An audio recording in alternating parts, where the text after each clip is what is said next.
All right, you can hear me, everybody? All right, so we're just gonna start.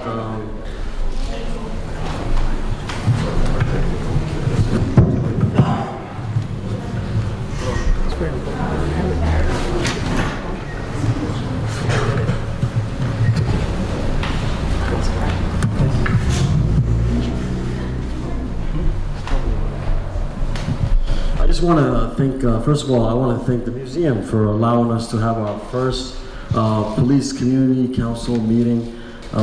Thank you, Greg. If you want to stay here, you know, it's funny because I learned a lot about this museum even before I came here. Just being here, and you can see the surroundings around you, just a reflection, not only the history of the past, but also the current, and we hope that the future of Hamtramck.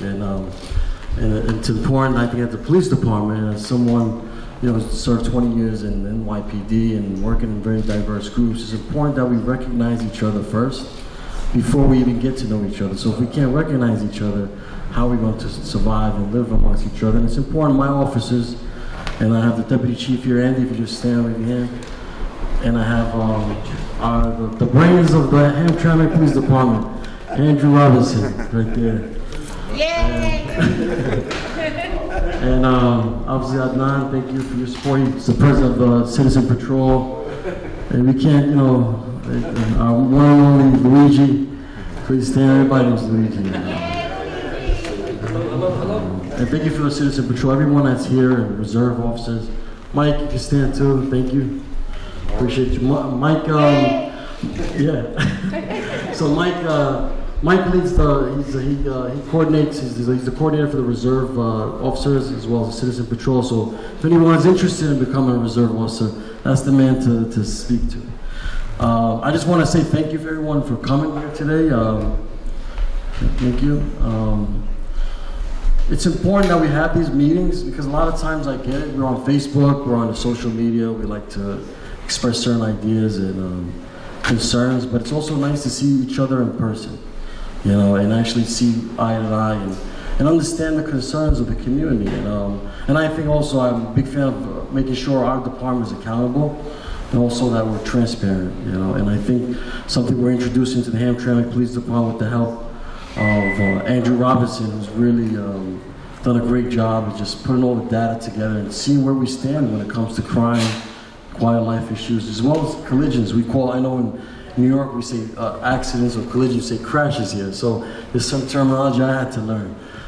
So we want to make sure the way we address crime issues or quiet life issues effectively, as well as collisions or people speeding, is that we collect that data. And that data is not really used against you, it's used for you to help our job be more effective. So we can allocate those resources where they need to be. So I just want to also say, you know, for you that don't know me, I'm not from Hamtramck. I wasn't born and raised in Hamtramck. But I do feel like a special connection to Hamtramck, just, you know, being in the museum. I came here back in 2012. I bought a house in the Bronx. I grew up playing basketball, believe it or not. I used to play varsity. Yeah, I was a Muggsy Bogues, Spud Webb, remember those guys? That was me, you know. But in front of my home, there was a lot of Yemeni kids. There was an influx of immigrants coming from Yemen. And a lot of them lived in my area, which is now considered Little Yemen. It wasn't that Little Yemen before. It was actually Little Albania. See what I'm saying? The connection between Hamtramck and the diverse communities that come by. So, I started seeing these kids playing around, right? You know, I could complain, I'm a police department. At that time, I was a lieutenant. I'm like, you know, I could just call local police, get these kids out of here.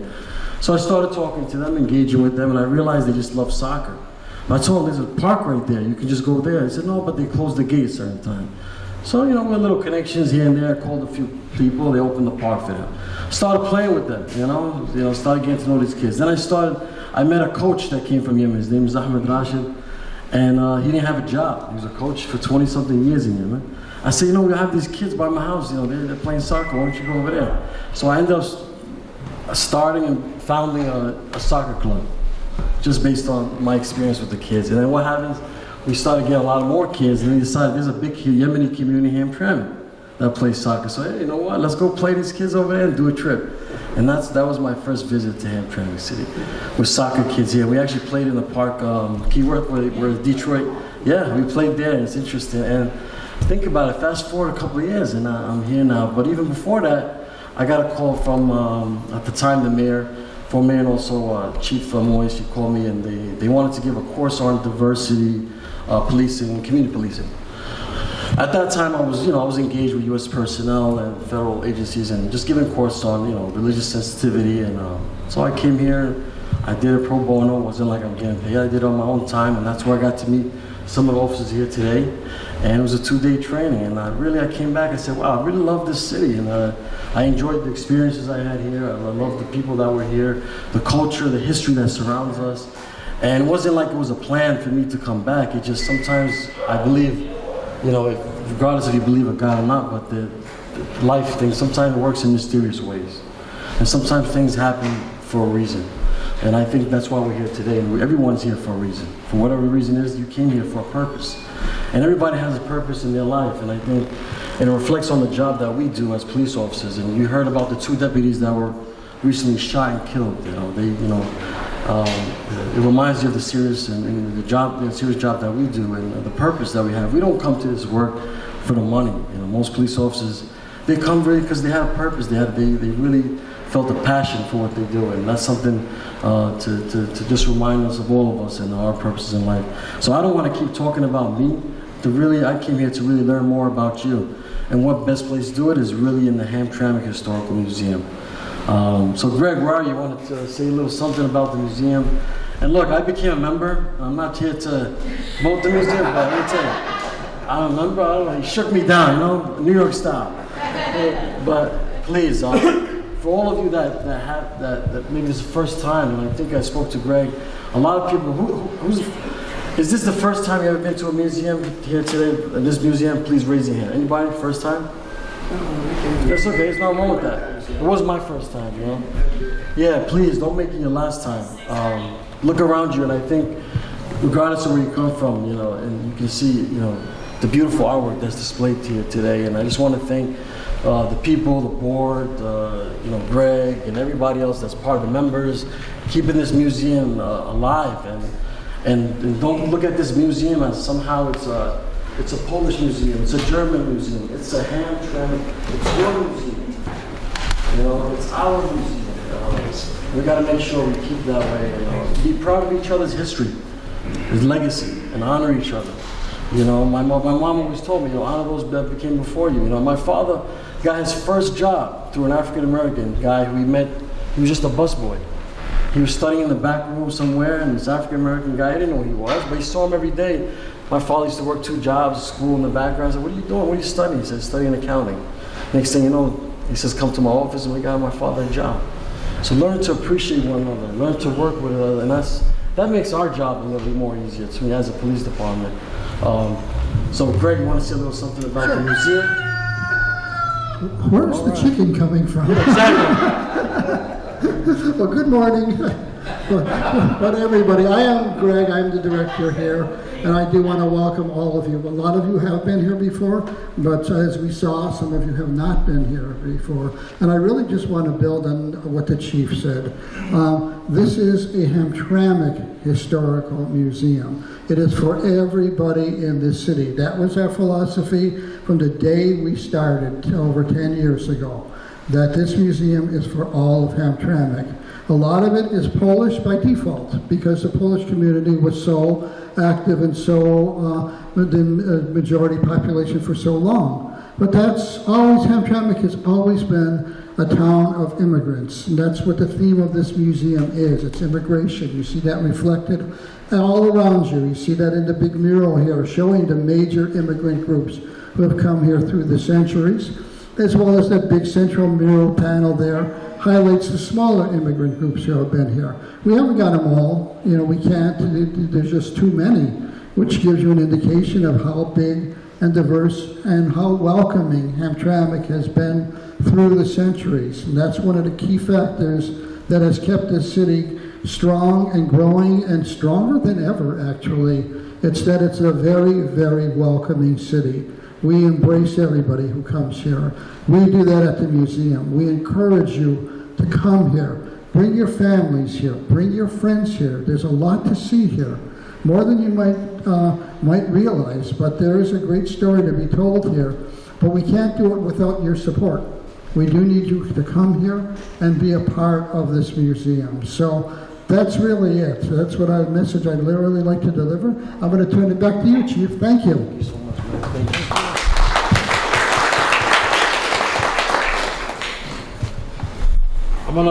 Now we're gonna talk about the real facts, right? Crime and fun stuff, right? So it's important that we release data. So we're gonna start releasing a week, week to date, kind of like what's kind of like snapshot of what's really going on in Hamtramck when it comes to crime and also traffic collisions and fatalities. So I think it's important that we're transparent with that, and it helps us do our job better, but also holds us accountable. And we just had a meeting today with our supervisor. We have a bi-weekly supervisor meeting where we discuss the crime conditions here and other issues and how do we make the department more effective and improve our services. And so Andrew is going to speak a little about this breakdown of the crime that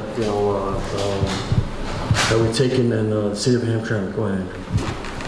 All right, if it's all right with you guys, I think I might be loud enough to speak without this, so I'm going to go ahead and switch it off. So foremost, the chief, when he came in, he asked me, well, let me introduce myself, getting ahead. For those of you that don't know me, my name is Andrew Robinson. I was born and raised in this city. My family has long ties to this city. They emigrated here from West Prussia back in the 1800s. My great-grandfather was on the town council. My grandfather was a police reserve. My mother worked for the Hamtramck Public Schools. My father was a police officer, and now I work for the police department. I'm sure there's other things, but that's just a brief history of my connection to the city. I was hired in 2012 initially as a civilian dispatcher in the first round of civilians that was hired to work for the police department. I've moved up as time has gone along, and I'm now sort of a multi-purpose employee. I serve as the analyst, the property and evidence custodian, and pretty much anything else that needs to be done, I will take up the mantle and handle it if necessary. Chief approached me a couple of weeks ago asking if we could put together some statistics that would be distributable to the public in a way that was easily understandable. A lot of times when you get raw data from a records management system, the general public's not going to know how to interpret it. So we came up with a sheet that you guys have seen on Facebook for the first one, and I would like to apologize that there were some incorrect calculations on there. It was my first attempt, and Excel does not like unreal numbers. So when there is a 0 in the bottom of a divisible column, it registers itself as undefinable, and therefore I had to do all of the percent change calculations by hand, and I made a couple of mistakes, and I do apologize for that, but they were corrected on the new one. Did we put this one out yet? Yeah, we'll put it out today. Okay, the chief will put the new one out today. Essentially, overall, our crime is for the most part either steady or down. There is one note that I'm sure a lot of you saw attention to, and that was a 1,200% increase in larcenies, according to the form. I would like to say that's not necessarily indicative of what's actually happening. In 2024, the state of Michigan, number one, changed how they handle the MICR reporting, which is Michigan Incident Crime Reporting, for larcenies, and they moved retail fraud into the broader larceny category instead of having it separately. So that is one part. The second part is we have had an increase in mail theft or reports of mail theft from mailboxes, mainly dealing with immigration documents. That is the only number that I felt the need to really discuss that stood out to me. If anyone has any questions, I'm more than happy to answer them, or I know the chief had also discussed if there was other things that weren't on this list that you guys might be interested in seeing, we could see if that's something that we could accommodate. Question. What's the definition of retail larceny? Retail fraud is shoplifting. Just for a common term. It's any stealing from a store, whether by fraud, conversion, or physical larceny, which is the taking. Okay, thanks. When you mentioned the mail about the immigration documents, does that also include theft of packages delivered to houses as well, or is that a different category? No, it's considered larceny for mails. However, there has not been That is not indicative of the change that I saw here when I compared the actual cases that were reported this year versus last year. Anybody else have any questions or anything that isn't on the sheet that you guys think would be beneficial for public discourse? One other question. Yes. What category would the wave of vandalism that we saw last year against pride flags, what category would that fall into? Give me one moment and I will tell you. Thank you. Because I'm not sure off the top of my head where vandalism falls. I think it'd be the MDOP or, Yeah, it's going to be part B, correct? I think so. Are you talking about the vandalism of the flags and stuff? Yes. Yeah, it would be, if they took the actual flags, it would be a larceny, but if they damage them, it'd be malicious destruction of property. Okay. MDOP. Which falls into a part B crime, especially considering, unless it has a high enough value. The state likes to break things down into dollar amounts.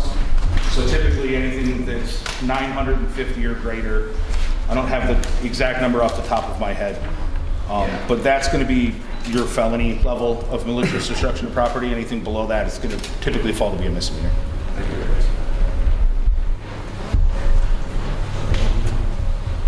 What's up?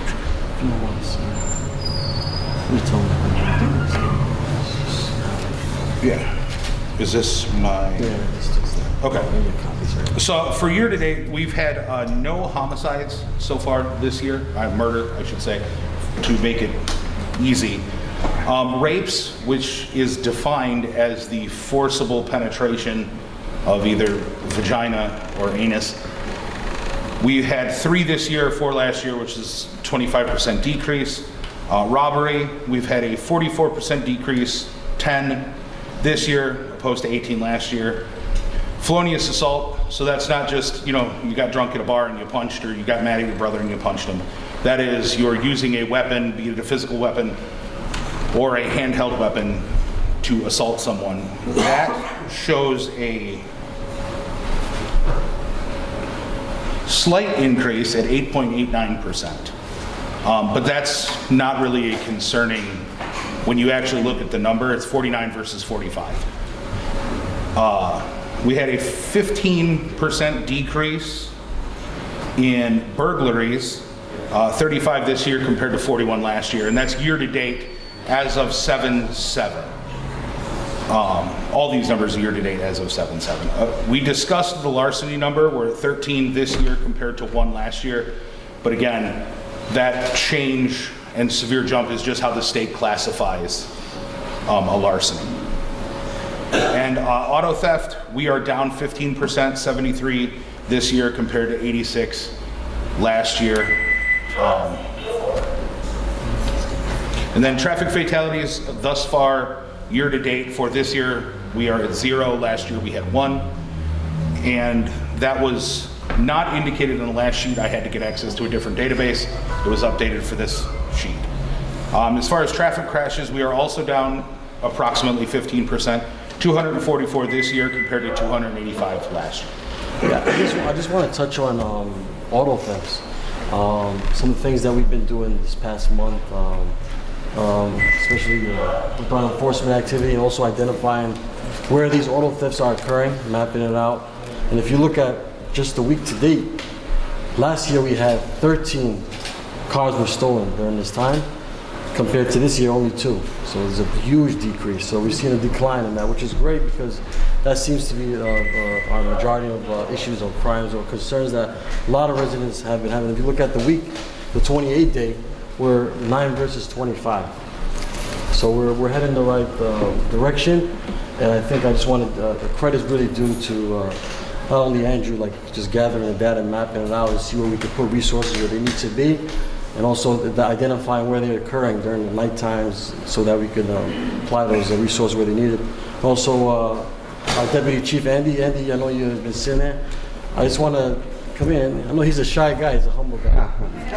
So when I first came here, obviously new chief, Deputy Chief, he's my, it's like a Batman and Robin, my partner in crime. He's really leading the way and helping me and be an effective police chief here, and comes with wealth of knowledge, experience, and I just want to make sure get a shot. A lot of times he just likes to sit and be a humble guy, but does a lot of great things for our community, and on behalf of the Hamtramck Police Department. And we're just, the reality about these numbers, I just want you to be very clear.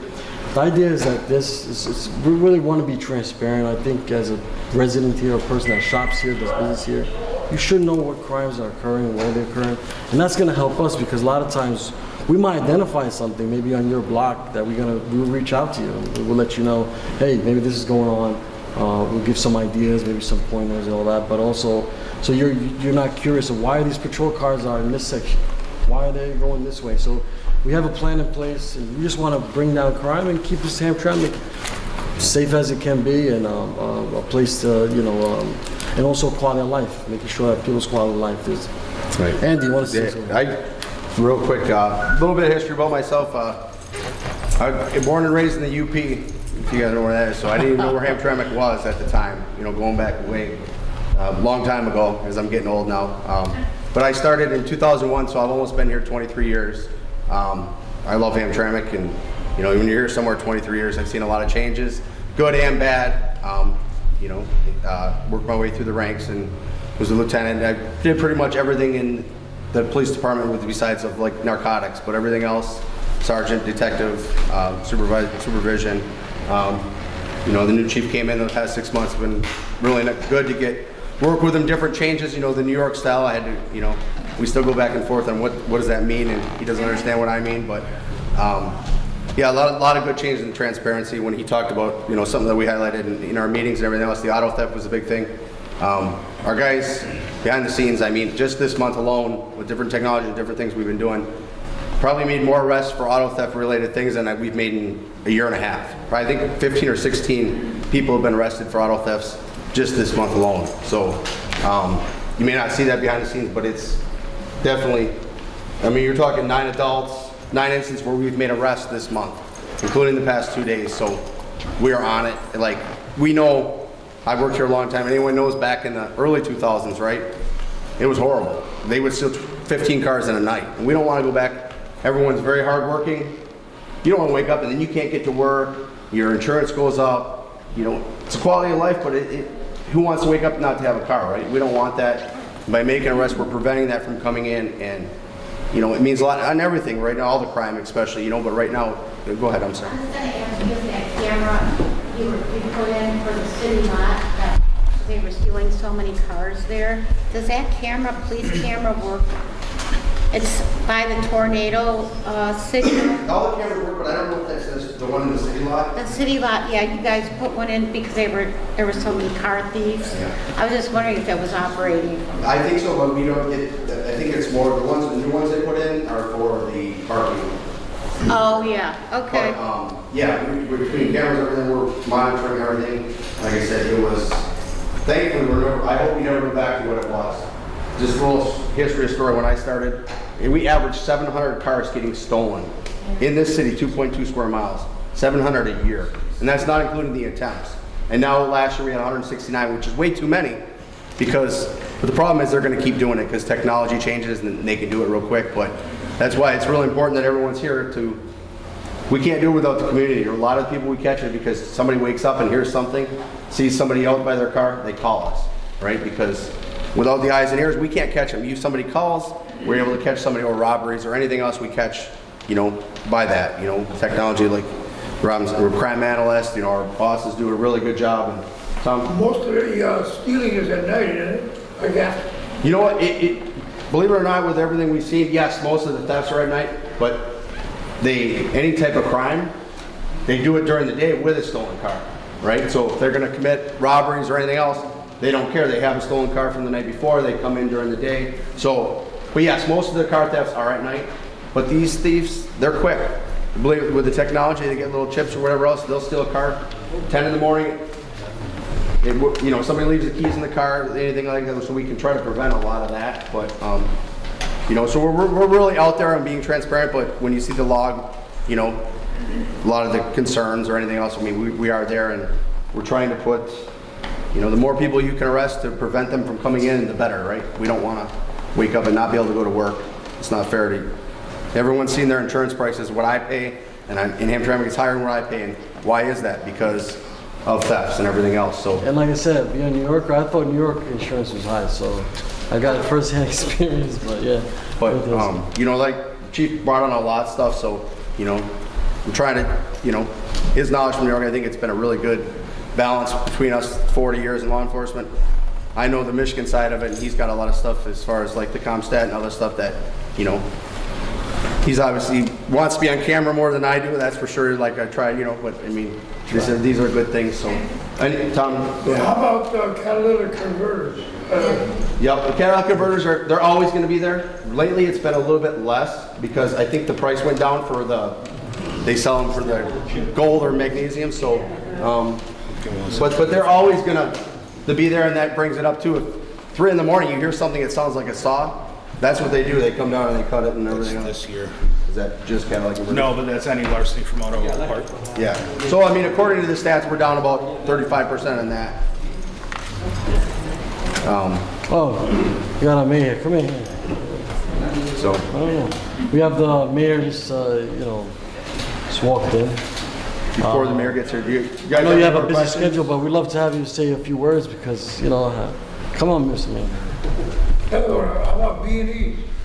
They're the same. I think they're down, but B&Es, now that it's summer, it's bound to go up because kids are out of school and everything else, so we just have to keep in mind like our numbers and just being straightforward. Numbers go up in the summer because kids aren't in school and they look for work. So, and those happen during the day. At the perception of night, most B&Es happen during the day. So keep an eye on your neighbors' houses. Somebody goes to work. These thieves like to drive around and see, hey, I'm going to work. They come back, and so if you know your neighbor's not home, call us. Anything, even if they didn't do anything wrong, we'll stop, investigate them, talk to them. If they didn't do anything wrong, they'll leave. But if you don't call, we can't help you a lot of times. So we can't do it without the community. So just keep that in mind when you guys are here. It's great to see so many people here. Call, and we'll be there to, you know. Anybody that's lived here long enough know our response time is going to be there.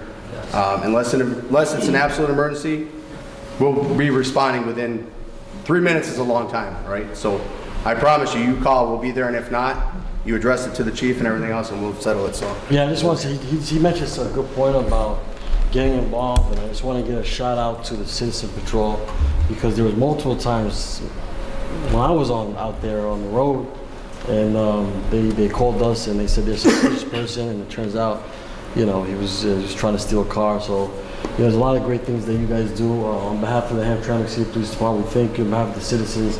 I mean, just during 4th of July, the Citizen Patrol were out there. They prevented a few fires. I'm not a fire guy, but the fire chief is there probably. You know. Thanks for coming, man. We have our fire chief. A little shout out to him there. But I mean, he probably is grateful too. You know, they actually called a few times when there was fires. Our firemen, they got there on time. But you guys out there make sure there's notified. So without further ado, we have Mayor here. We'd love to have him at least say a few words. So first, police community.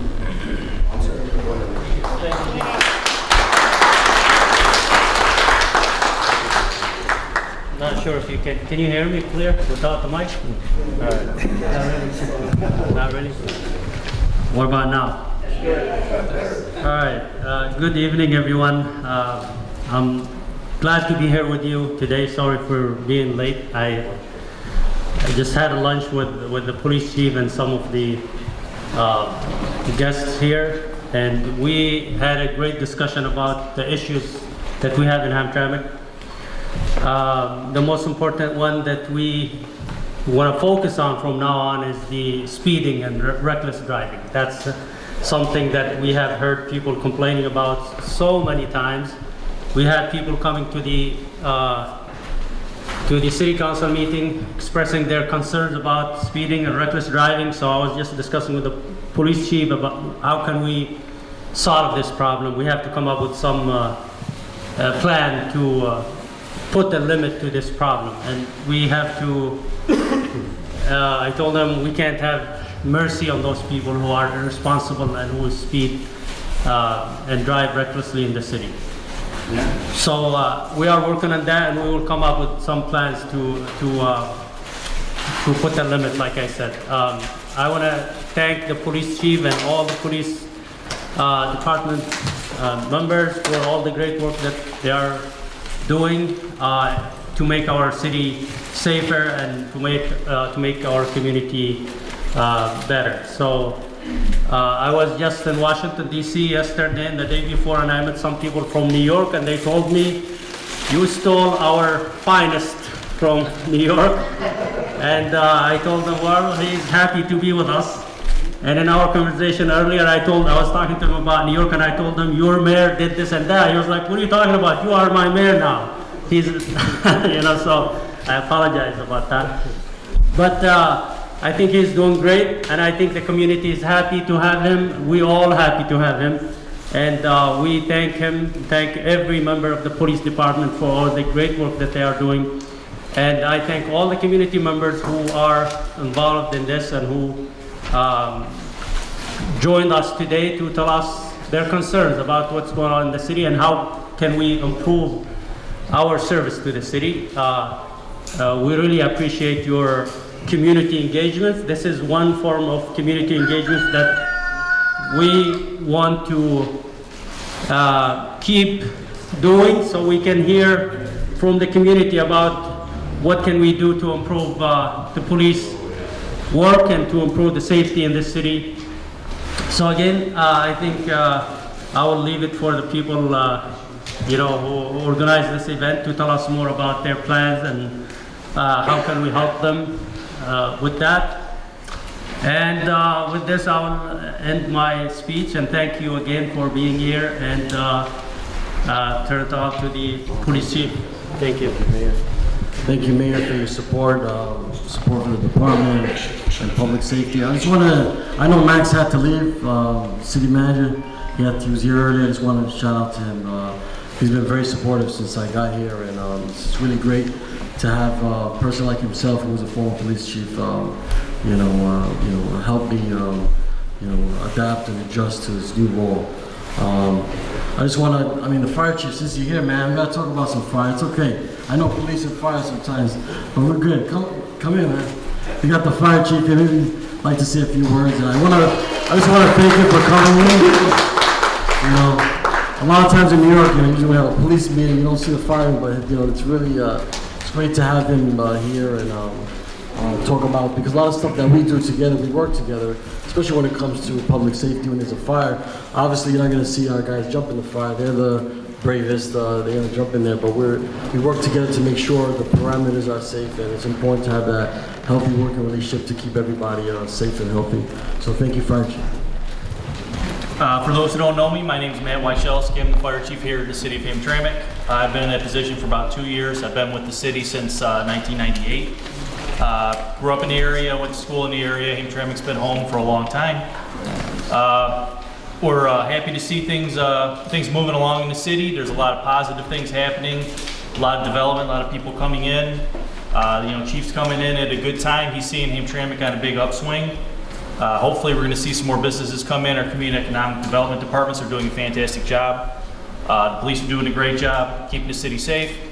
We're here to serve the community also. Really what we have for you guys coming up in the future, the firefighters will be starting emergency medical response again. We haven't done that for a number of years due to budget stuff. It will be in a limited manner. We will be supporting the ambulance company now, but it may expand in the future. But what our goal is to make sure that there's no gaps in coverage. We want to make sure that everybody has proper service. We want to make sure the scene's stabilized and the patients are safe. Another thing we have in the town is a program through the state of Michigan for free smoke alarms and carbon monoxide alarms.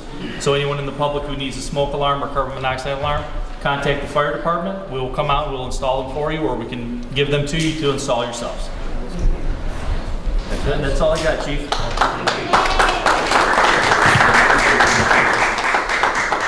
Thanks a lot, Fire Chief. I just want to make an announcement that we just have I know everybody knows Luigi. Come here since you're standing. So Luigi was appointed to an additional role, I guess. He's going to be the business conditions supervisor. And I think the fire chief.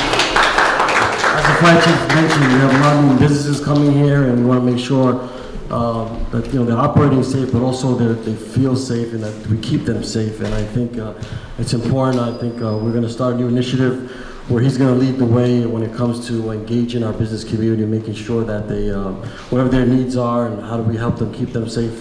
But also on a daily basis, you know, because we don't want cops and patrolmen just to drive around, but we actually want them to get out the car and actually engage some of these business owners. And we want to make sure that this is a place to do business, that you can do business here safely for the customers and the business owners. So Luigi, a few words? Yeah, sure. Hello, everybody. My name is Luigi Jogai. Just a little bit about myself. I was born in downtown Detroit and raised up in Hamtramck. Graduated from Hamtramck High in 1996, so it's been a little while. As a kid, my mom owned a restaurant across the street here, Ann's Restaurant. It was 9446, and my family owned 2 restaurants, Campo Chicken Pantry and Hamtramck Coney Island. We also owned the ice cream shop behind there for years. So as a kid, I grew up on Joseph Campo. Lenzons, Neisner's. I was 5 years old. We used to run around here all the time in Hamtramck. And I remember the business district when I was driving around as a kid, juvenile. It would take us 20 minutes to get from Kniff to Holbrook in a vehicle, literally 20 minutes. I remember times when I had to get out of school, I'd walk on the street to avoid people shopping in downtown areas. I mean, it was crazy, it was packed over here. So the chief gave me the honor to be in charge of the downtown district and the business district, which I love now, because growing up here and being around the businesses all my life, I think we can make a big gap and help out the businesses, because I was there. I ran businesses here. We need more communication, so I'm going to be making every business as well. I'm going to be going out, having officers do business checks, just stop in, any concerns, walk through. We're going to be getting a list. There's a list already compiled, but we're going to update it. New businesses coming in, and we're going to come up with an email that if anyone has any concerns or anything regarding business district or safety, that they can email us also privately or however they want to remain anonymous, however. But we're going to be out here more for the business people as well and the community. So looking forward to that. That should be starting up within a week or so. Thank you, everybody.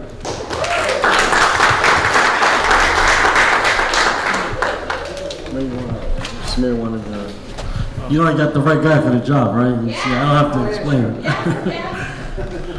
Mayor just has a few more words, just want to say. I'm sorry. I just looked at the statistics that he showed me. It shows significant decrease in crime rate and other stuff. That's good news for us. As we know, most of the criminals that commit crimes in Hamtramck are outsiders. So we live in a very safe and peaceful community. No matter what people are saying on social media or anywhere else, our community is almost perfect. And we, despite our differences, we get along with each other, we care for each other, and we protect each other. And that's what we need to keep doing. I want to hear from the people who are here. Are you in support of increasing the penalties for punishing those people who speed, who drive recklessly, who don't care about the beautification and cleanliness of the city? We want to hear from you. Before we move forward, I want to hear from you, because some people are irresponsible. And I've seen people doing stuff that at that moment I would wish if I had the power and authority to give tickets myself. So we want to move forward with coming up with new laws and regulations and new codes where we can make them think 100 times before they behave irresponsibly in this city. The police sometimes is accused of being, they're being racist, they don't like the community. That's not true. I've been living in this community for almost 25 years. If you look at my record, I have never gotten a ticket in Hamtramck, traffic ticket or any else. You can search my background and why? How come? Some people, when I tell them this, they would be like, you're the mayor. Well, I've been the mayor for 2 years only. So that's not true. If you follow the rules and you are a good citizen, good resident, nothing's gonna happen to you. They are not gonna chase you. They're not, some people are paranoid. Oh, the police is chasing me, after me. They hate me, they don't like me. That's not true. You know, 2 years, before 2 years or 3 years, nobody knew who I am. And like I said, I never had a traffic ticket or anything because I follow the rule. And I expect our residents to do the same. So I want to hear some feedback from you guys, and we will take that into consideration when we move on with, because we have a plan to move on and then do some new codes and change some penalties so we can solve some of the problems that we have. So one of the things that needs to happen is we need better education in terms of driver's ed. It's absolutely terrible what people are getting, it's being called driver's ed. I think if people don't have a chance to learn the rules, they can't know if they're breaking them or not. So I think we really, it's not, I understand why you want to make it more punitive, make it more severe, but I don't necessarily think that that would change if the problem is people really are uneducated about what they should be doing. I see so many people who have a license that really don't know how to follow a road sign. There's a problem there. Who could step in to work on something like that? Is that something the police can do? Is that something we need the state police to do? Where does that fall? So that's very important. Educating the community is our responsibility, not just the police, but even the community leaders, you know, social media activists. Everyone has a role in this. And I agree that some people need some education, but I also think that some people are very responsible. I see them myself. I'll stop for the red light and somebody else would come past me, bypass my car and cut the red light. That person knows that red light means a stop. He doesn't need education, but he needs, you know, he needs some kind of punishment. I'm sorry to say that, but you know, I know young people are still kind of responsible, but we have to teach them. If their parents didn't teach them well, they have to follow the rules and obey the law. That's something we all agree on. Yes? I think education could be done in the high school in a very real, immediate way around these issues. And I also think we need more speed bumps because that is a real deterrent, period. I don't need to be there, you don't need to be there. It stops the speeding. So are there any plans to really deal with speed bumps? So we have done some in cooperation and collaboration with Hamtramck Public Schools. We divided the cost 50-50, and we have more plans to do some speed humps. I mean, it's almost impossible to do in every street, but every street that we fix now, we give instruction to the construction company to do speed humps at the same time. Just that's one way of calming the traffic and controlling this problem. So I agree, we are working on that. And if we get more money to spend, we will do more speed humps in those streets that are known to be, you know, good streets for those people who speed, you know.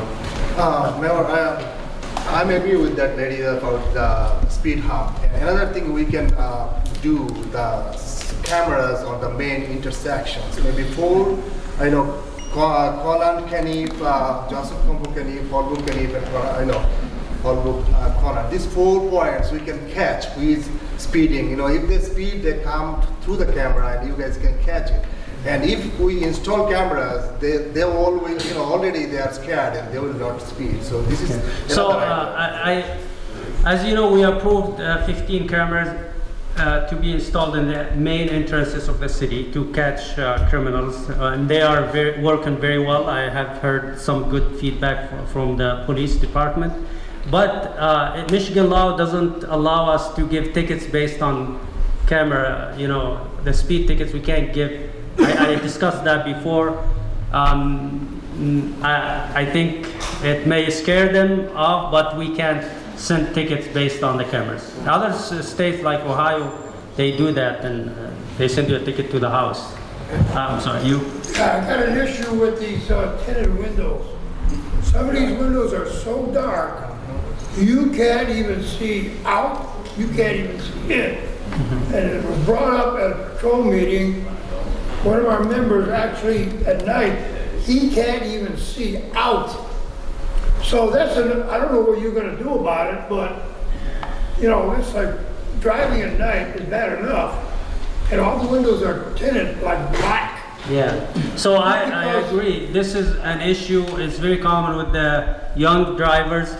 As a healthcare professional in our clinic where I work, we get a lot of people coming to ask for a letter that say I have an eye problem, allergies or so, and I need to get a tinted windows. We don't give them.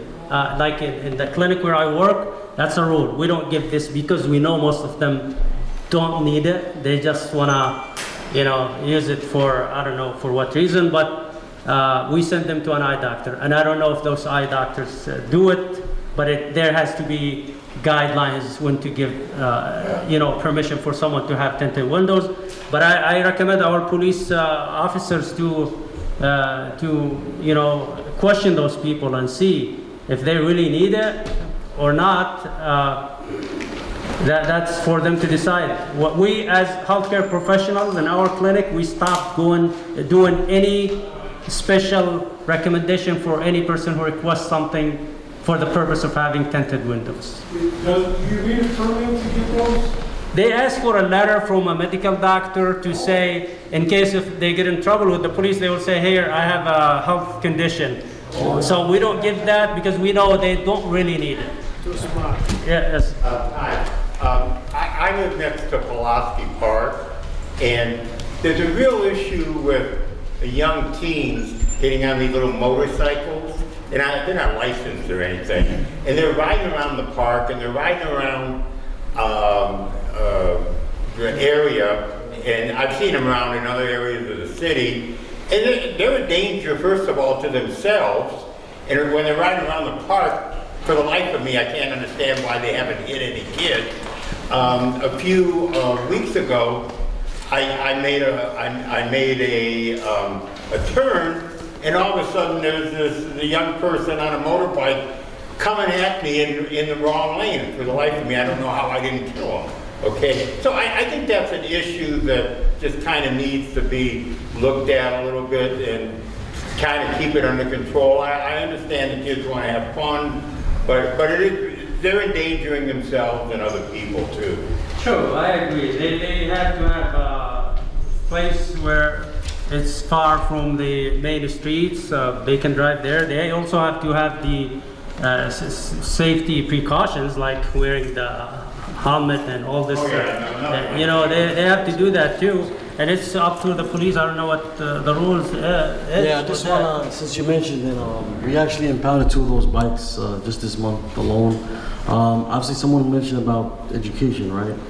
Yeah, and also, when it comes to law enforcement, activities, it's not always issuing a ticket, right? Sometimes we issue a warning, right? And to prevent what we call here in the state of Michigan crashes, right? We have a 3-pronged approach that we apply here. And one of it is intelligence, right? Intelligence is basically the signage. And sometimes we're missing a sign. And I noticed we had a couple of, a gentleman brought to my attention that there was a missing stop sign. So that's one issue. If you know there's a stop sign or any kind of sign that's missing, or maybe we need to put a sign, that helps us prevent crashes. That's one. Second is enforcement, right? Obviously, if you do enough enforcement, maybe they'll get it, but sometimes they don't. And I think that's where we get back to outreach. And outreach is very important, and also it's letting people know we're not here just telling you this just for our own sake. Really, it's for your own safety. And going to those schools, I think, like you mentioned, that's very important. It's obviously schools now, some of them are closed, and there's some summer programs going on, but we look forward to go and engage the young kids, especially. Look, I live in Trowbridge, and sometimes I'm driving out my house, and I see these kids flying. Sometimes they don't look left or right.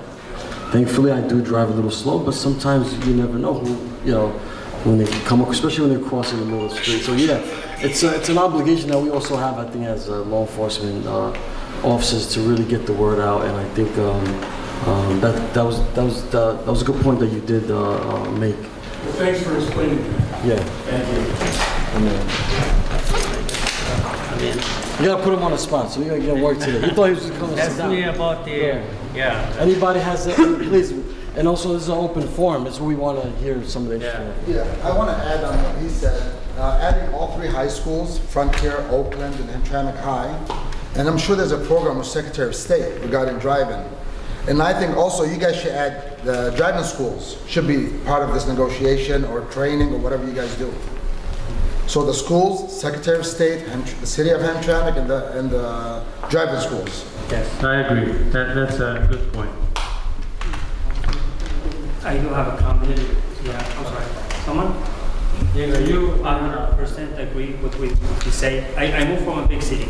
There is a chef school as a punishment. Is it going to be applied? Which is the Fed approve that. Like if I have a ticket and then I have to go to school for 30 days and approve to the city that I did take the traffic in the school in order to avoid the ticket or the point. Is it going to be one of the programs the city will do? Is that something you consider? Yeah. I mean, it exists cheap. I can't give you a definite answer, but I'm going to look into that further, and hopefully we'll get back in. Well, thank you for mentioning that. That's a good point. And also, please, anybody has any questions, go ahead. Yeah, I think when it comes to speeding, sometimes when you drive around, you don't see these kids speeding down Conant or Joseph Campbell.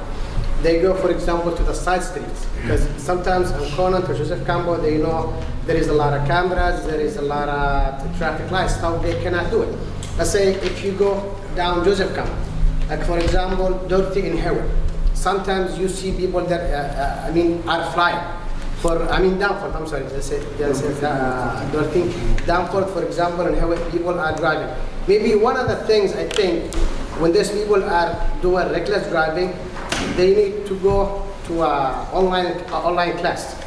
I think maybe if those people being educated, or if they go to court, or they go maybe one of those driving lesson or what they call it online, and they pay $200. Maybe next time they're gonna have to think 100 times. Also, we understand what these kids are doing is crazy, but sometimes people are afraid. Maybe they're gonna come with a law. It's gonna be too powerful on those young kids, and then maybe taking their license or anything.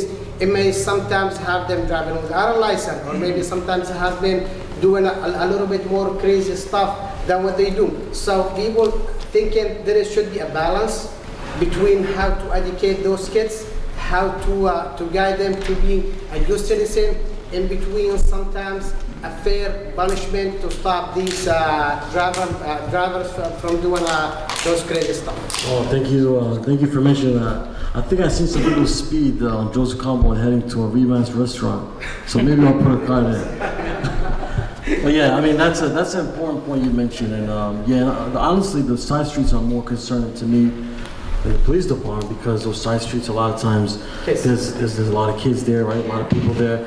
Joseph Campbell is a wide street. You going through those side streets, man. If a kid goes there, it takes seconds.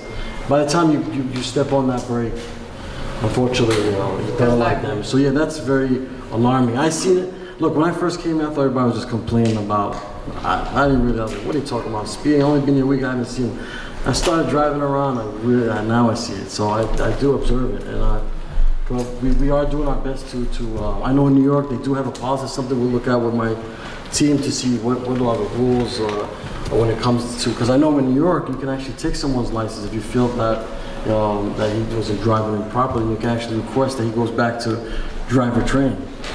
So that's something they did apply there. But I don't know what the rules are. That's something we'll look at with the team. But that's a really great idea. Working with the driving schools. Who mentioned that earlier? That was a really Brian mentioned that, right? The driving school is very important as well. Like making sure we could help on that end, but also reaching out to them to make sure give them the information to the new drivers. Say, hey, these are the rules and regulations. This is why this is why it's important not to speed. In the past, we used to do videos in New York. We used to play videos of crashes. I mean, you see enough crashes, you might think, oh man, it might wake up a few people to drive a little slower. Go ahead. One speed place is Poland Street and Lincoln. It's like a dragway down there. Like all hours, especially in the afternoon. Okay, since my man there, Mike is here. He runs, like I said, the reserves and also he's coordinates the citizen patrol.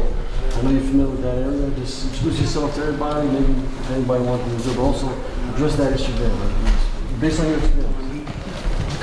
I'm Sergeant Mike Fidenis. I'm on the afternoon shift. Like I said, I'm Chief's in charge of the reserves and citizen patrol.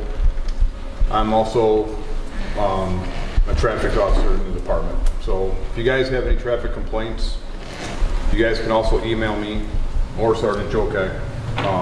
He also works a lot of traffic. We understand Poland and Lumpkin's a hot area. So we sit there, both of us sit there quite often. You can make $1 million there.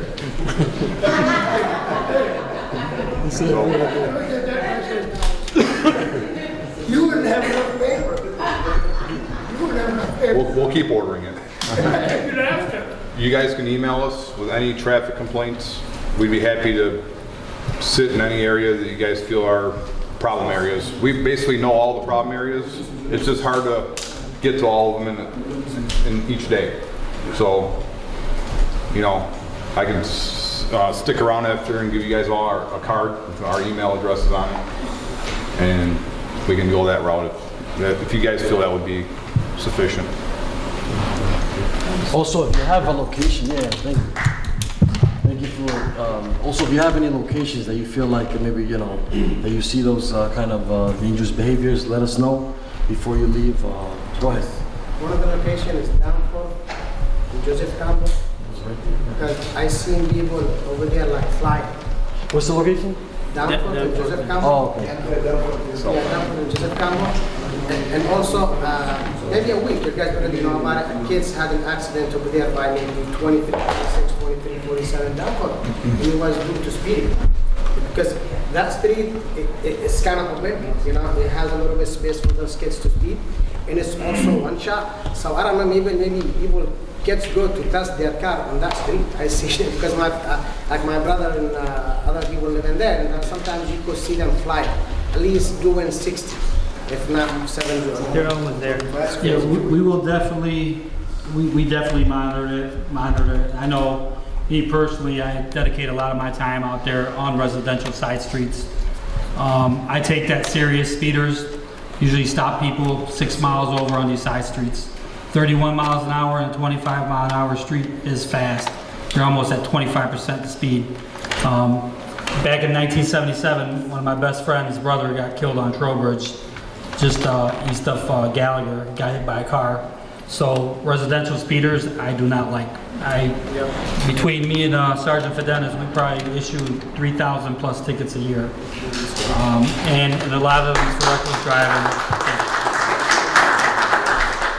And we do monitor the residents' complaints. If residents complain on Facebook or anything, I monitor that a lot, and then I'll start working that area. As I'm working side streets, a lot of residents are happy that we're out there. They'll come out, give us water, thank us for being there, you know. Because there are a lot of side streets that weren't worked before, so we're putting a lot of our time into side streets because, I mean, we're getting people doing 40, 50, 60 miles an hour down these side streets, and it's very dangerous, and thank God our department takes that serious and allows us to be out there to enforce traffic on the side streets. So, like I said, any concerns, any complaints, just call our station. We do send cars out there, and we will be out there patrolling. So any complaints, just make sure that you get a hold of us, so we're aware of it. Thank you. About the quality, I just want to ask the police department, how many calls you receive a day? I have 1,000 of speeding, you know, which is a documented maybe last month. I don't think people are called. Well, that day I was there, how many stops? I made 10 stops probably in. Speeding tickets, Yeah. speeding tickets in 30 minutes. Yeah. But I don't think people are called. This is one of the main issues. We don't call. Thank you. Well, thank you so much. Before we, you know, end, no, I'm not going to end it, but I just want to, Adnan, come here, man. I mean, without, you know, I want to make sure it's our first meeting that we acknowledge everybody. Everybody knows who's who. Adnan, obviously, you know, probably known businessman here, but also behind the scenes, he leads the citizen patrol. And I just don't know where he got. I thought I was a busy guy. I see him after work running around with his little citizen patrol and just calling, hey, we got this guy, we got that. I'm like, who's that? He's like a really block night watch, and he's the real Batman here. And I just want to thank him. And I think you have a twin brother, man. You talk about making moves. You could get away with a crime with your brother. He has a twin brother that looks exactly like. God bless, man. I was like, you don't know me? He's like, look at him, like, I don't know you. Get away from me. I see, it had to be a twin brother. But Adnan, go ahead, a few words, man. Assalamu alaikum. My name is Adnan Goba. I live in Hamtramck 30 years. I came in 1994. I'm a businessman. I have a couple of stores in Hamtramck, and I got about 4 stores in Detroit side. I'm a director of Citizen Patrol. I've been in the Citizen Patrol since 2011. I'm a president of the HCI, is the Hamtramck Community Initiative. This organization doing a lot of work in the city, and we've been doing a lot of work with our members, Citizen Patrol. And we like if anyone who want to come and to enroll with us is helping the community with the Citizen Patrol. Citizen Patrol is helping the police department a lot with the call if they have anything. We do have a meeting once a month, and we have like a program where you can go like 2 hours, 2 members in the car, drive around, make sure is if you see anything, you call to the police station. It is help a lot, actually. If anybody wanna enroll with us, I will leave my number, and give him, and they could be welcome to our team. Thank you so much, man. We got a few Citizen Patrol, stand over. You're Citizen Patrol. Just a round of applause to all of them. Yeah, my name's Tommy Aniszewski. I live in Hamtramck for 77 years.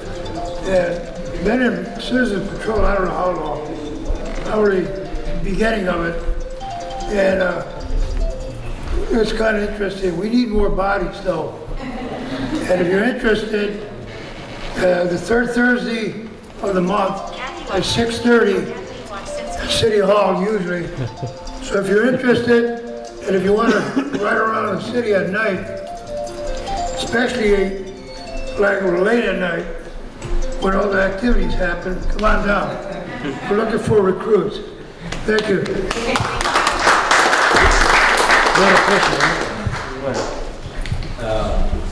My name is Mayoral. I'm from this community. I just wanted to, on the topic of driver's ed, I wanted to point out something that you guys might be able to focus on. I went to high school in Castec, it's in downtown, and one of the things that I was surprised by is in the time that everyone is getting their license or their permits, obviously in high school time, everyone would come to Hamtramck.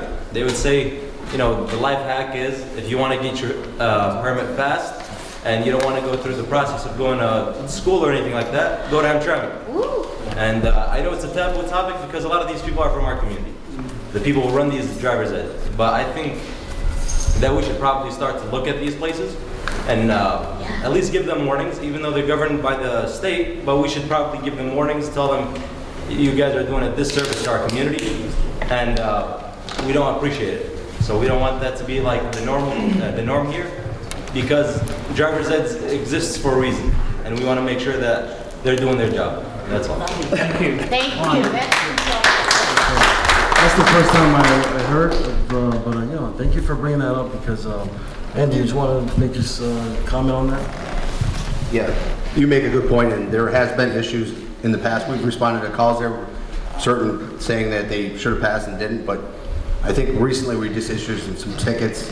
And we've been more strict on them because, we did get a lot of complaints that they weren't passing, but hey, if you had the money, you passed, you know what I mean? Which obviously is not good for the community, and they're coming in from everywhere else. So we are aware of it, but there is a lot of state regulations, so it's not just on us. We can contact the state, but a lot of stuff that's state regulated, we can work on it, but it ultimately comes down to the state coming in and saying, hey, by these complaints, but we will contact them. That's why let's try to, have these talks with these people and not make it such a taboo topic just because they're from our community. We don't want people, whether you're from our community or outside the community, if you're doing wrong, you're doing wrong, you're gonna get called out for it. That's how we want it to be. And, I went through the process myself.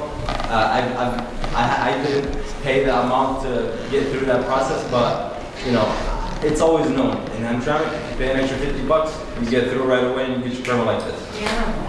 But yeah, I think if we just start, you know, talking to these people, warning them, telling them, hey, you can't be doing this. I mean, a lot of these people, you get your license at 16, you still don't, you know, you don't understand that you have fire under your foot. You know, you could kill someone with these cars. Yeah. You don't understand that. It's not helpful when somebody who's supposed to be a teacher tells you, hey, pay me a little bit extra and I'll get you through right away. No, I 100% agree. And also, I think the big issue we see is parents, when a 16-year-old gets their license, how many kids they're not supposed to be driving with other kids, or they have to be driving with an adult, they don't listen. And we have that pattern, and those are the kids that are going 40, 50 miles per hour as a 16-year-old that, by law, shouldn't be driving without a parent, but their parents are along and take the car, or they're just taking it. So education with the parents is very important also, because the ones that really feel like, you see it all the time, they shouldn't even be driving by themselves. Or, you know, when you're 16, you can't have 3 kids in the car and they're driving with their friends. And, well, I got 3 friends in the car, should I go 60 to burn the tires? You know, I mean, dangerous stuff. So the education goes all the way around from parents down and like driver's ed. So I think it's important we have these meetings so we can discuss that, you know, with the communities. I would also just like to mention and remind everyone that we are not the only step in the justice process. There's typically an attorney step with the prosecutors and then a judicial step. Oftentimes the failure to remediate the problems doesn't necessarily come from the law enforcement side, rather from a higher side like the judicial branch, which as of late has switched to issuing much softer penalties for a lot of things. Yeah, go ahead, man. I think it'd be interesting to have a set of articles in the review sharing all the knowledge we heard and to pinpoint 1 month where the citizenry was aware of the problem and just looked at the issue of speeding and communicated any things they were concerned about in their neighborhood, on their block, to the police in that month. I think to focus it in that way might maybe make more of a difference than saying we should work on everything all the time. So I would suggest that you think of a public engagement.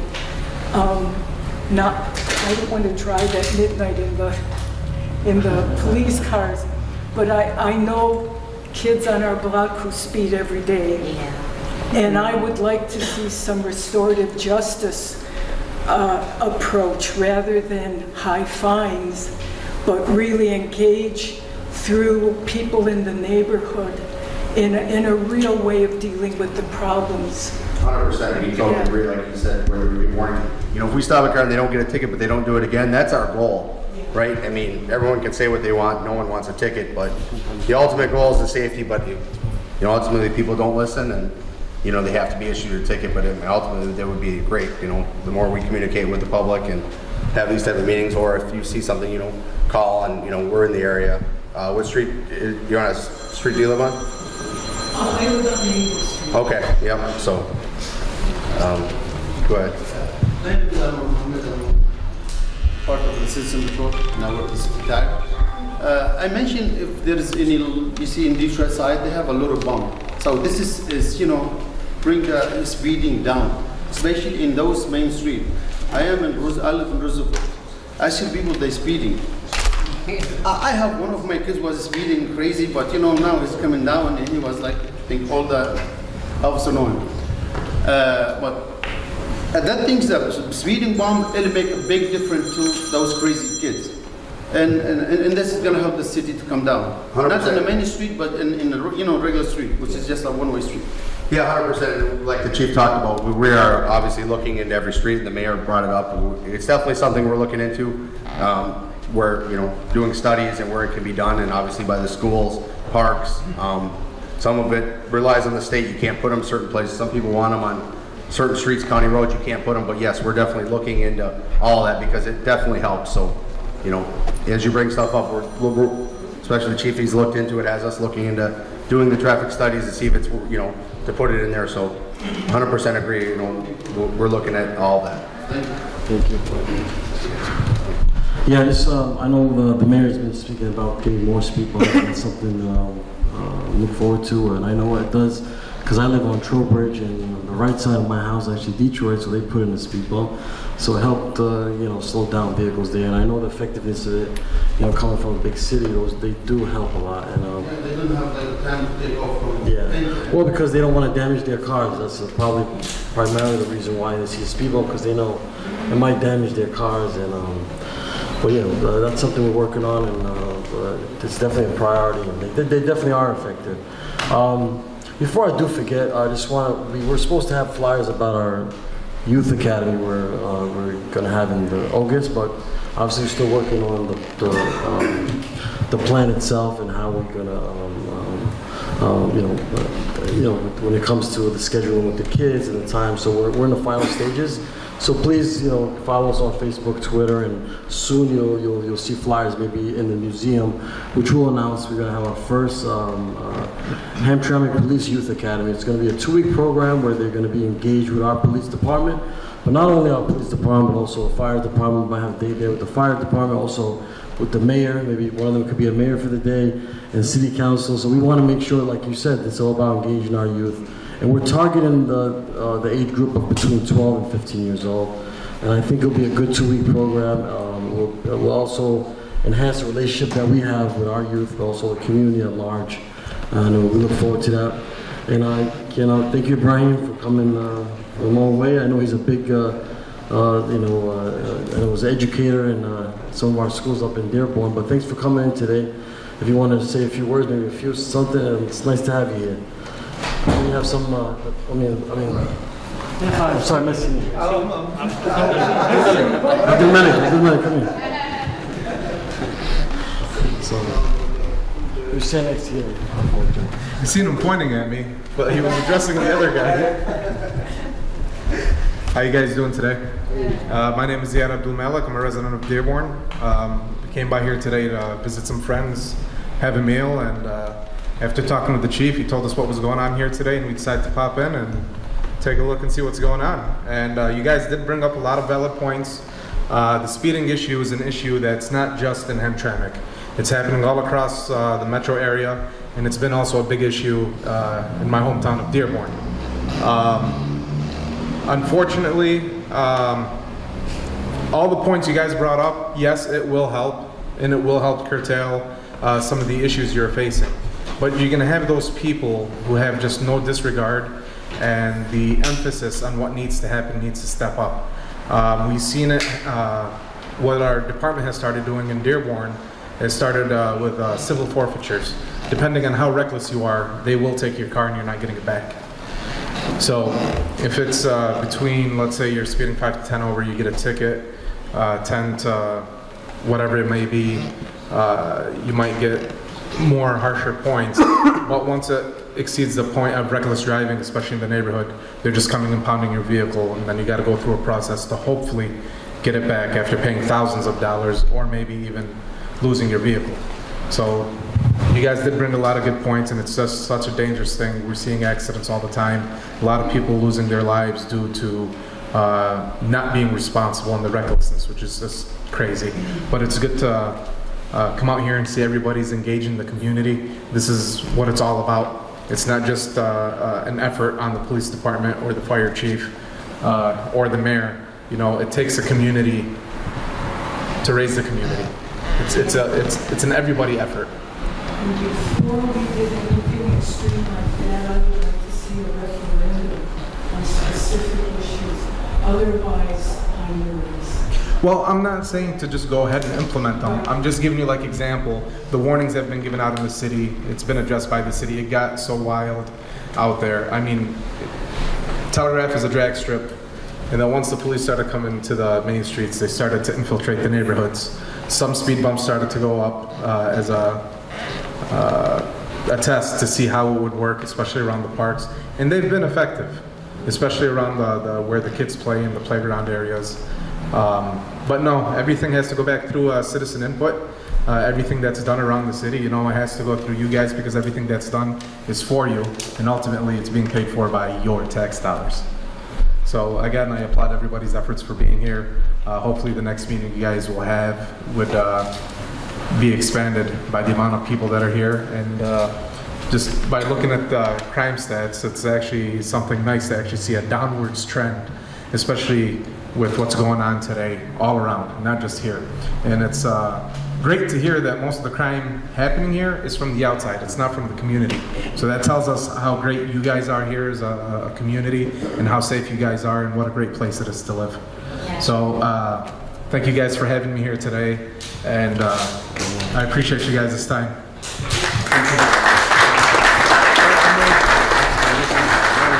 I had a long day. Sorry, I missed it. It's good to hear. It's also, I mean, you know, coming to Michigan State, I actually, you know, visited Dearborn Chief, the Dearborn Heights Chief, as well as the Highland Park Chief, as well as Detroit Chief. So, you know, I learned from them for the neighboring cities, so we can get ideas, and also make sure that we work together collectively, because in the end of the day, we share borders, and you know, believe it or not, we share criminals. Sometimes they come here, if they're gonna do some crime here, they might be doing it somewhere else. So we want to make sure that we communicate effectively to catch those that commit those crimes here or outside here. Ultimately, we want to keep the state safe and the nation safe, and at the end of the day, that's our goal. So thank you for being here. I just wanted to acknowledge you coming. Thank you. You know, it speaks volume. But anybody else, please have any questions before we end it and close off? Go ahead. I just want to go back briefly to car theft. I think it would be helpful if you were able to hold a meeting specific to car theft so that we would know what to look out for, if we knew what time it was occurring, where at, because we sort of organize our neighborhood, it'd be helpful if we had some more information. So. Oh, thank you for that. That's a good point. Since we have our traffic supervisors here, we have Luigi and also Mike, they wanted to see if we could just have a meeting specifically to talk about just about car thefts, you know. So it's important. We could set something up. Yeah. So we can definitely set something up. Please, after the meeting, get our contact information as well, and please, any suggestions, concerns, that'd be a great talk, because it's very precise on the specific subjects, and also we'll make sure we get the right information, accurate information, precise, so you can know exactly what we're engaging with and how we're engaging to deal with this issue. Yeah, but like I said, if you look at the numbers we're doing, we're going the right direction when it comes to car thefts. I mean, like I said, it's 9 versus 30 something, just the 28 day. But like I said, if you don't stay on top of it, they'll come right back. You know, criminals always look for opportunities. We just want to make sure they miss that opportunity. That's the key. And so before I end, I just want to thank the museum. Thank you, Greg. There's a lot of Gregs here. All right, it's a popular name. Can I address the? Well, yeah, of course. Thank you for everyone. If I missed anyone here, please. It's been a great. But before we close, we're going to have Andy say a few words, and also the mayor is going to close us out. And then please, we're going to stand by and feel free to exchange information. So the last thing I wanted to end with is this is good to have the community support, because we're basically, some good news is we received a state grant for $800,000, and we're working with Eastern Michigan University on developing a VR system for de-escalation training with the police. And we are looking for people in the community as like focus groups. So we're really looking for all members of the community that will be interviewed and then help us build this VR that will be used for police training all around the country. It's been been the process of it. So, and also when you do it, I know the chief puts it on Facebook. There's a QR code. You receive $25 to, you know, as a gift for coffee or whatever it may be. But it's very, very important. So if you guys know anyone, please log in. It's will help the police department, and we're working with Eastern Michigan, us, to hopefully by the end of the year have start the process. And so please, if anyone knows anyone, reach out. You can reach out to the police department, or he'll post it on the Hamtramck Facebook page. It'd be very beneficial to us, and de-escalation is very important, right? In different community members, Bangladesh, Yemenis, whatever it may be, has different points of view of de-escalation, because sometimes it's a language barrier, sometimes it's different things. So we're trying to get it a compass to the community. So please, if you can reach out, that would be great. So thank you again for having us. Thank you so much. Just say mention, we're working with the Eastern Michigan University. It's really a study how effective we do our job as the Hamtramck Police Department. So please, it's like I said, it's really a couple of questions, and hopefully we can learn about your interactions with the police, and ultimately make our job a lot more effective, and also helps the university come up with some solutions, some issues that maybe they might find at a larger scale when it comes to law enforcement engaging immigrant communities. So that will help us. You participate in that will help. Yeah, go ahead, Ryan. Just one more thing. I don't know who has the page for Hamtramck Police Department. You guys are very active. You're doing a great job. You got 30,000 followers now on that page. Just keep it up and just keep going with social media. Yeah. Thank you. Thank you so much. I am not on Facebook or social media. I am not the only person in Hamtramck who is not on social media. Please put it in the review as well. Yes, also. Oh, absolutely. Because Thank you.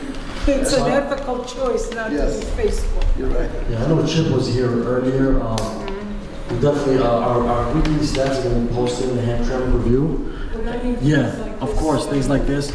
And we're going to have a little corner we're going to discuss about a little further. Also, make notice of the meetings, upcoming meetings as well. But thank you for mentioning that. And thank you for all of you for coming here today. Special thanks to the Citizen Patrol. If you can stand up. Anybody Citizen Patrol? One more last time.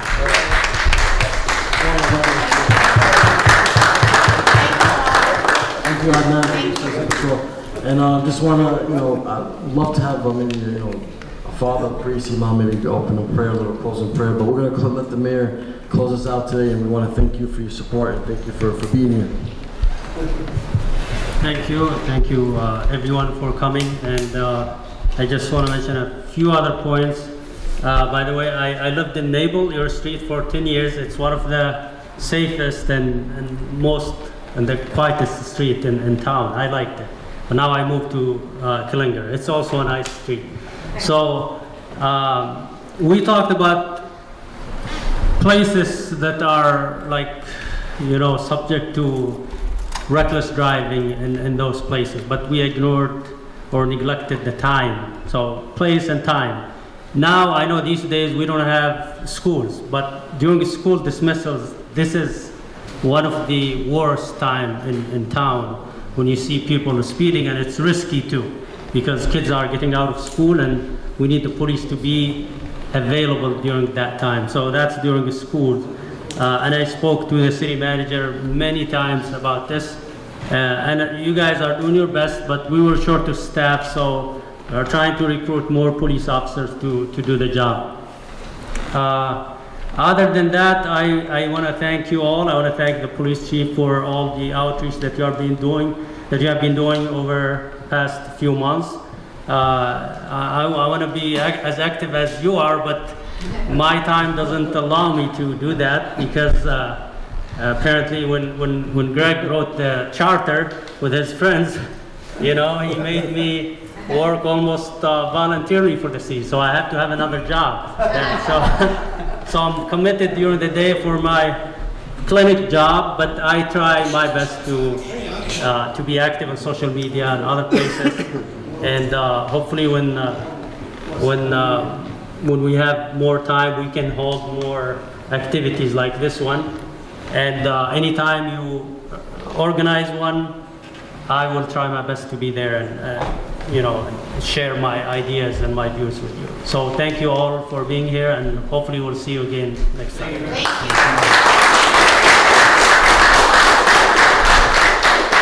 And just please, if you're not a member of this beautiful museum, see Greg in the back, become a member. It's well worth it. Thank you so much. Thank you for being here. Thank you.